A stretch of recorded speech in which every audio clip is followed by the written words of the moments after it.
Good day. This is John Satterfield from Dan Best Racing Carburetor. And my continuing effort to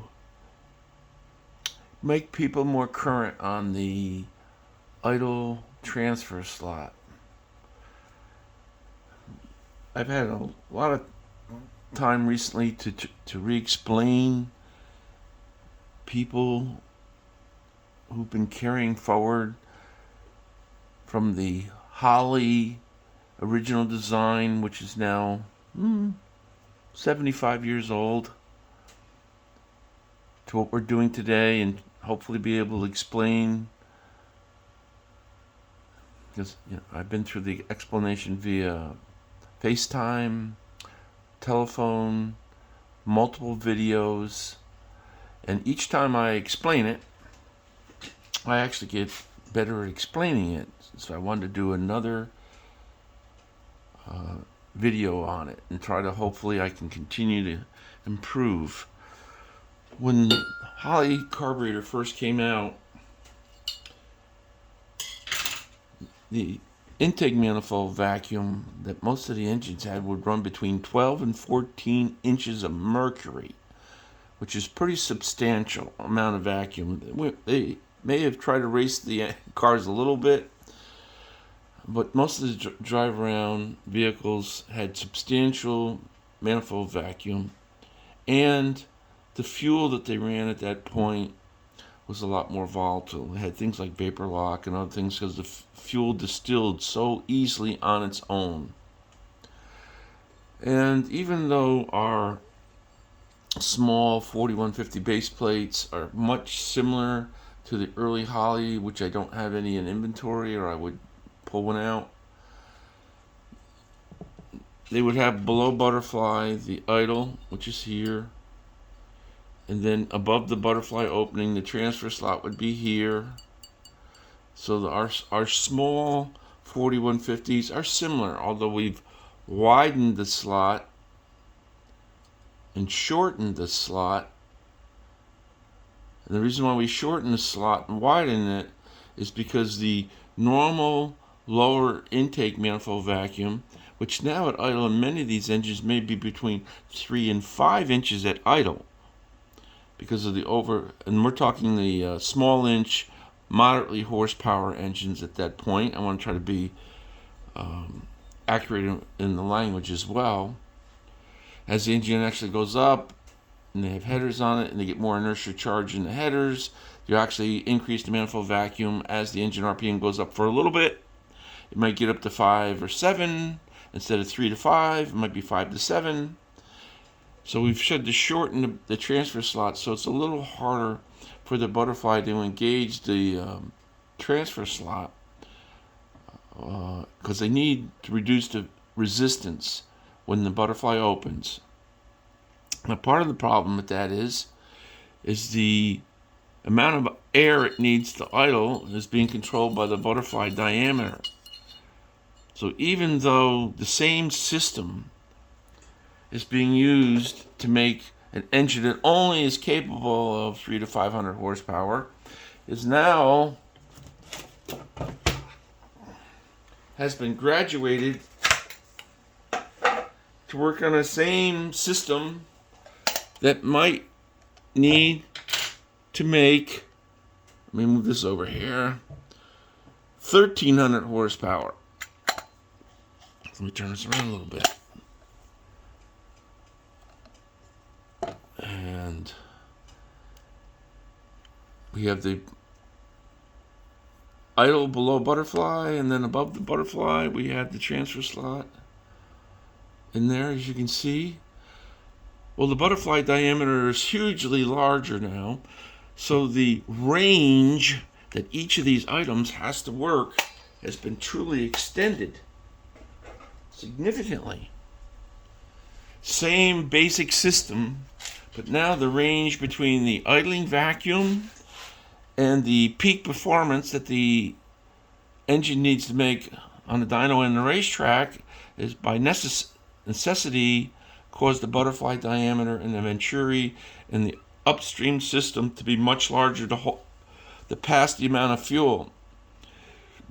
Here's the main jet on just like a metering block with the emulsion weld, very stick figure-ish.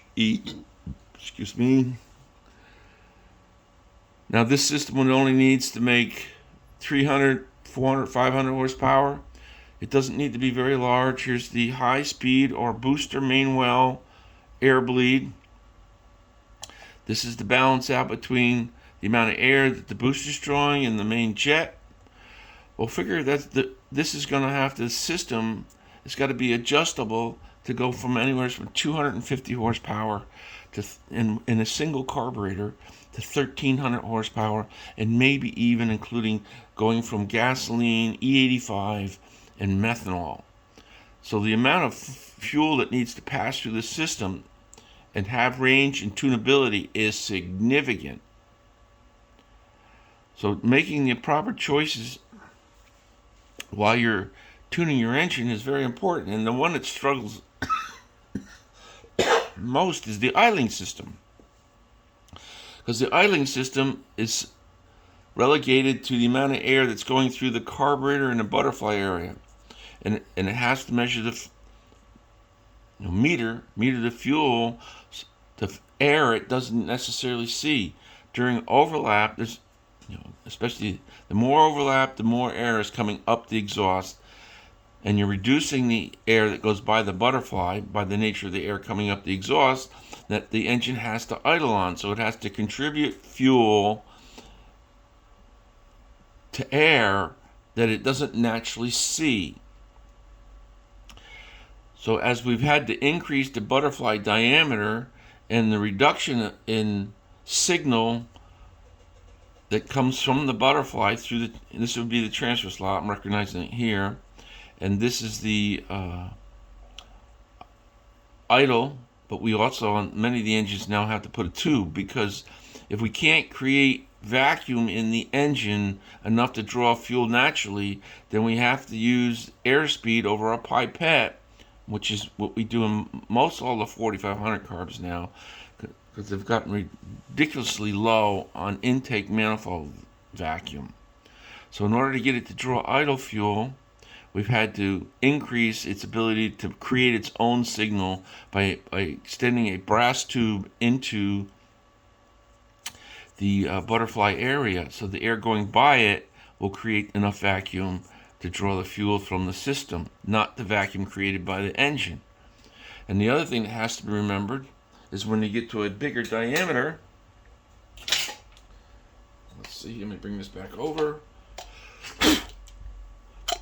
And as the diameter gets bigger, it only takes a small opening, and you've got 360 degrees going around a butterfly. So the smallest little opening is we begin to remove signal once again from the butterfly area. So not only are we struggling because we have more and more overlap, cam design, people look at peak power numbers, but they don't really haven't concentrated cam design. They rely on their cam designer.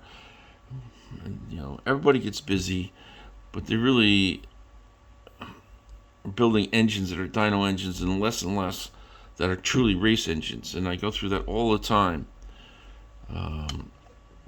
What makes them fast on the race course is not always the thing that makes a big dyno number. But this is just to give you an example of what happens. A small increase here, if you need 50 CFM, well, that's significant. And then once you get past the transfer slot, you're going up towards the, drawing on the main booster. There's a lot of things going on in that area as well. And recently, I've gotten another lesson. Working with superchargers, not only you have the requirement of driving the supercharger, which takes more power than just driving the engine by itself, but depending on the type of supercharger, it can actually create a pretty significant amount of vacuum under the carburetor and above the rotors. And really, I really wish everybody would just put it's very simple. Just put a vacuum gauge on some of these engines. Like you go to dyno rooms, a dyno room today, between the investment in space, it's got to be between $80,000 and $100,000.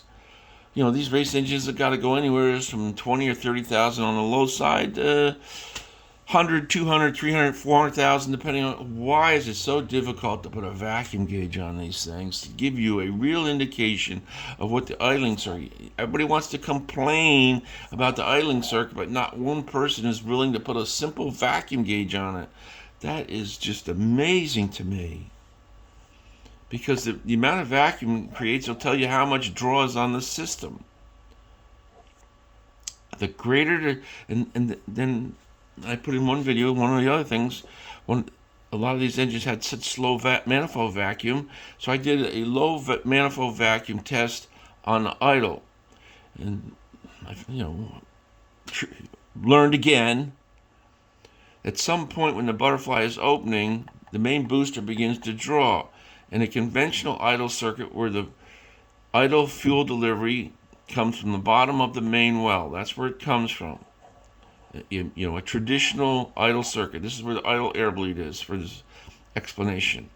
So the idle goes from the bottom of the main well over, then it goes up in the metering block, it connects to the air bleed so you can bounce out the air bleed, comes down and goes to the transfer slot.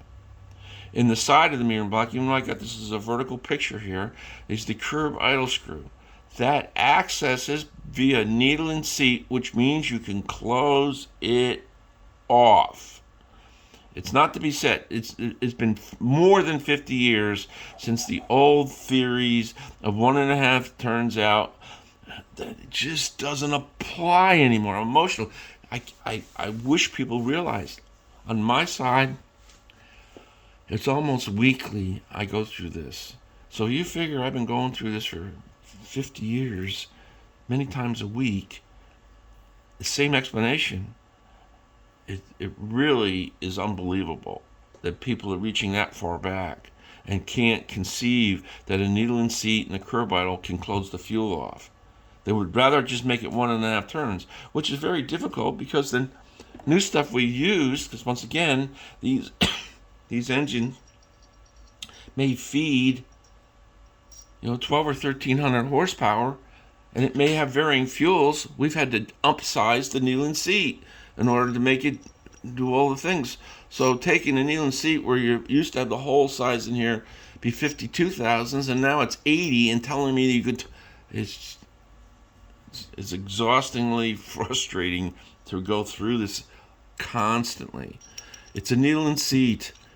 Less fuel, screw it in. More fuel, screw it out. Typically, a comfortable range for a small engine may be anywhere. It's like a quarter turn or 3/8 of a turn or half a turn out, and it will deliver more fuel than the earlier systems. That's because it's made for range. People don't think about that. When the part is constructed and manufactured, we do have many more metering blocks, but most of them are there to have range, because even a small engine with a lot of overlap in it still will have no manifold vacuum.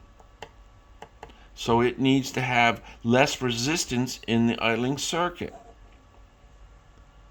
So what we're going from now is smaller engines or bigger engines, and these are lots of adjustments in the idling circuit.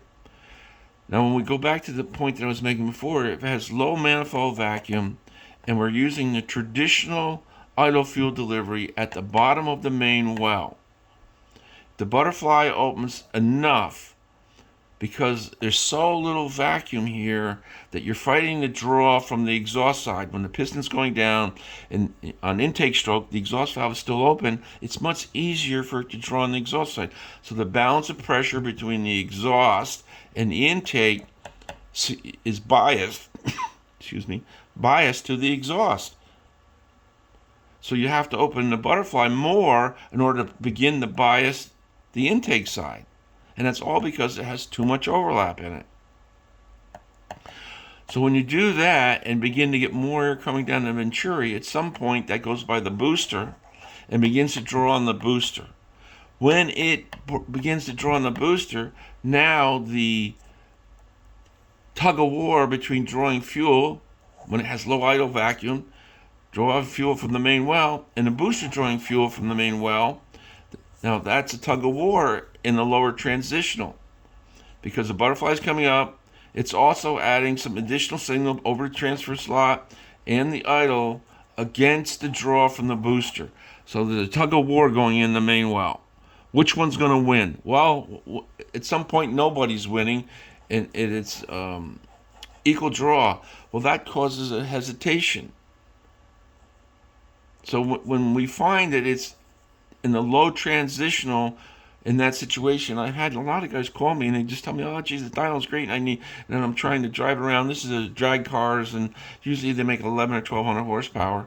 Then we've got to switch them from the traditional idle jet at the bottom of the main well. We simply insert a blank in here. Then we open up the one that accesses to the float bowl. This is near the jet. In the float bowl area. Now there's no draw fighting between the main jet and the booster. The booster and the idle jet. It no longer exists. When the booster has enough signal to draw fuel, it will draw fuel through the metering block and through the booster.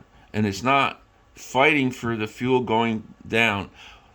The other thing that happens is once there is enough booster signal, that turns the idle system into an air bleed. It means if this signal is significant in the engines where the traditional idle jet is open, then the air wants to go in this direction and go out the booster, making the idle jet an air bleed system to the main well.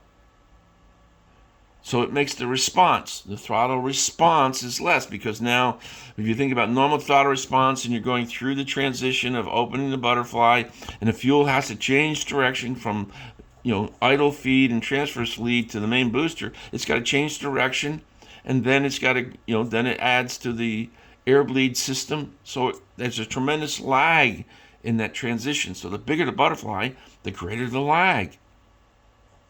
So when we access the fuel delivery from the float bowl area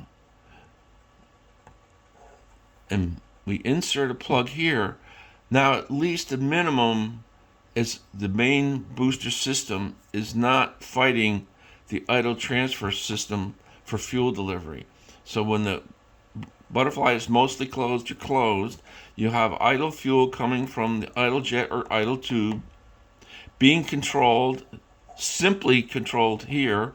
There's an upstream jet in both. A lot of times we're putting it in the metering block now. We can put it in the a lot of times we're putting it in the main housing. I missaid that. In the main housing because it gives more control. But in some cases, it's still in the metering block area, either on the bottom of the main well, on the main body side, or on the float bowl side next to the main jet. So depending on where your system is, either these jets, one will be plugged. It could either be the one in the bottom well or the main in the float bowl area next to the main jet. One will be plugged, the other will be open. And this area over here, it's in the main housing.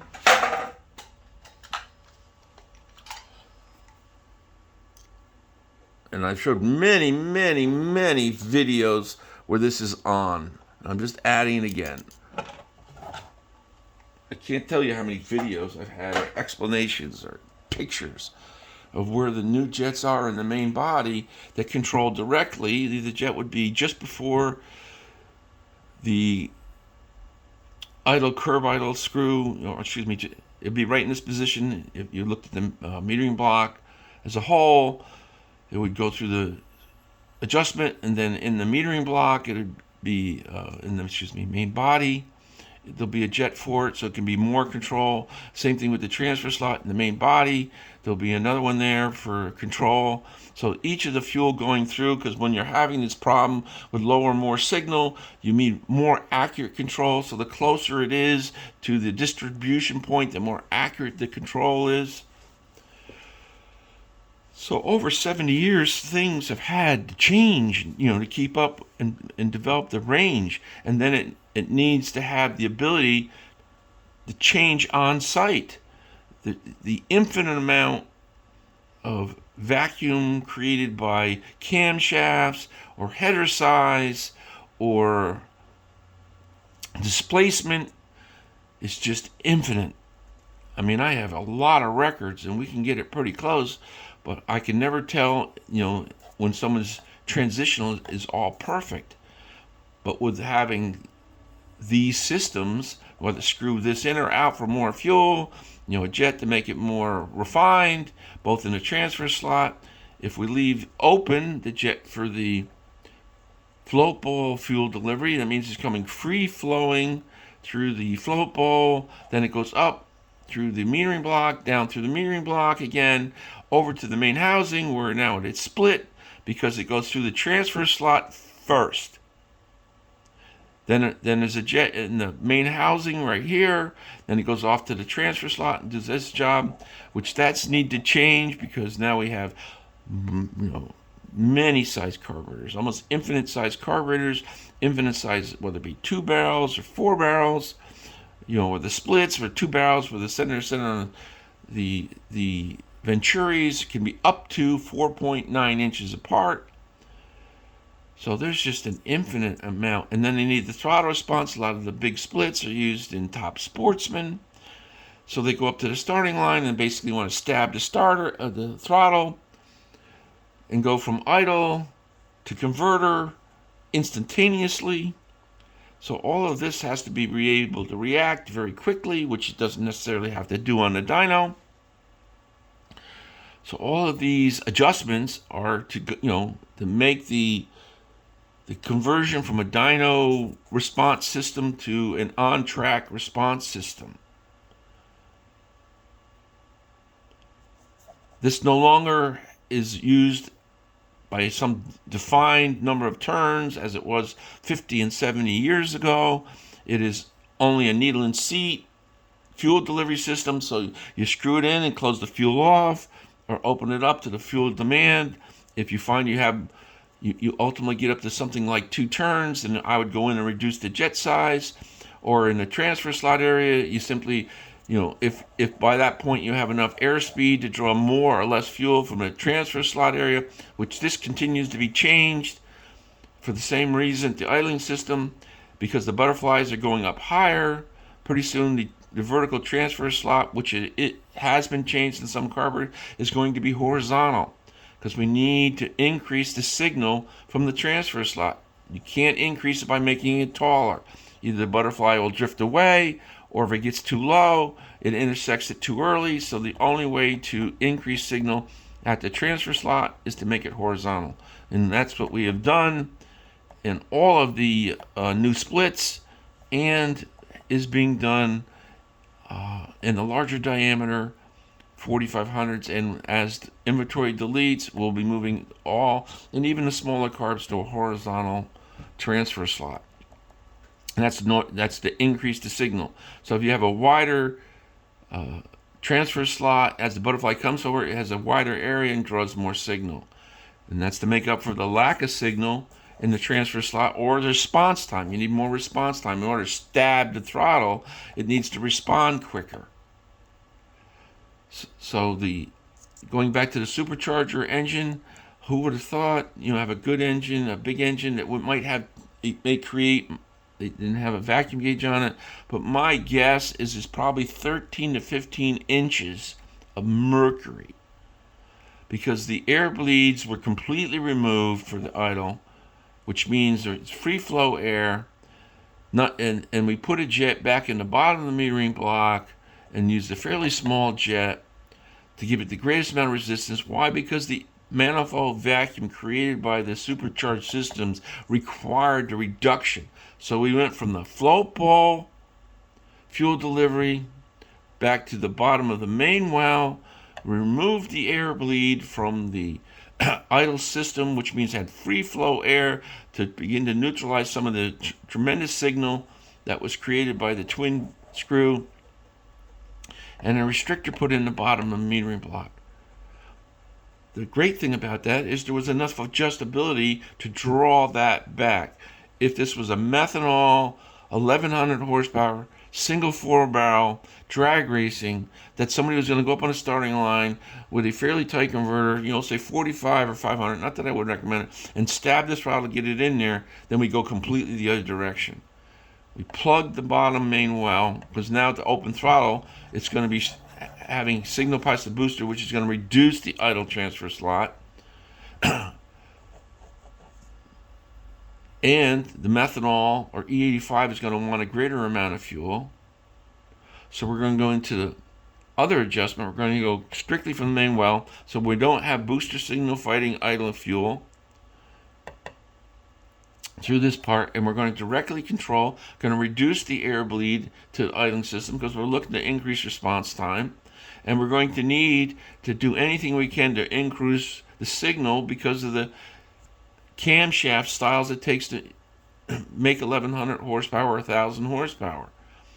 So now we've gone from one side with a twin screw charger with maximum ability to make vacuum to a standard racing engine which has a complete opposite reduction in intake manifold vacuum and transfer slots.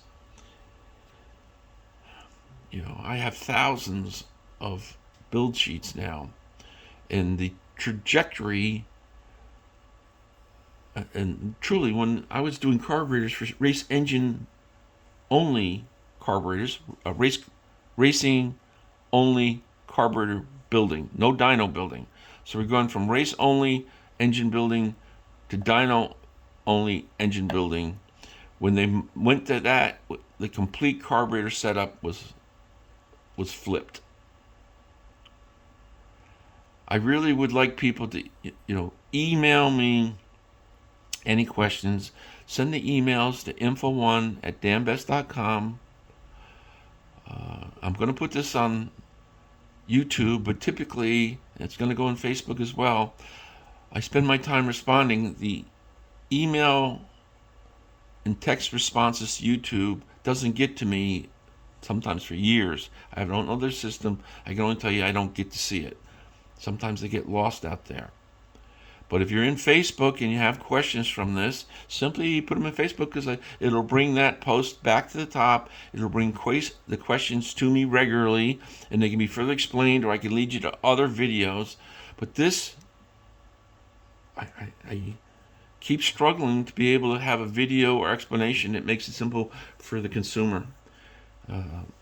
Hopefully over time, whether it be frustrating or not, I will continue to try to improve this explanation.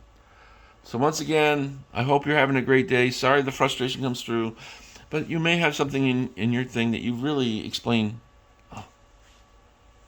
at this point, thousands of times. And so it has to be my side of, if I'm not explaining it well, then let's get a group of people on weekend, do a Facebook Live, record it, so maybe with 4 or 5 people asking questions in current time that will get past whatever the problem in my explanation is. Thank you. Have a great day.